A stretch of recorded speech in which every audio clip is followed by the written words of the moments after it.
সংসদ সদস্যকে বিয়ের প্রস্তাব দিলেন ব্যাটসম্যান রিঙ্কু সিং।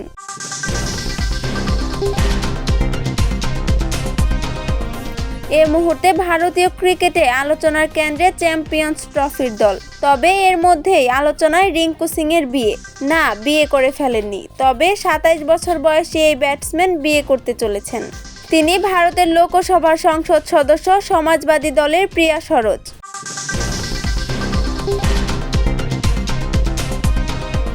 গুঞ্জন উঠেছে রিঙ্কু প্রিয়ার বিয়ে নাকি এরই মধ্যে হয়ে গেছে। এ নিয়ে সামাজিক যোগাযোগ মাধ্যমে অনেকে রিঙ্কুকে শুভেচ্ছাও জানিয়েছেন। তবে বিপত্তি বাঁধিয়েছেন পাত্রীর বাবা। তিনি জানালেন বিয়ে হয়নি। তবে প্রিয়ার বাবা তুফানি সরোজ রিঙ্কুর সঙ্গে তার মেয়ের বিয়ের বিষয়টি উড়িয়েও দেননি। ভারতের একটি সংবাদ মাধ্যমে তিনি বলেছেন, দুই পরিবারের মধ্যে বিয়ে নিয়ে কথা চলছে, তবে বাগদান হয়নি।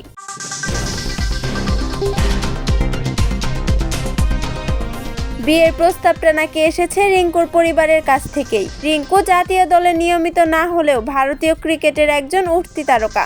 আইপিএলে কলকাতা নাইট রাইডার্সের সঙ্গে আছে বড় অঙ্কের চুক্তি।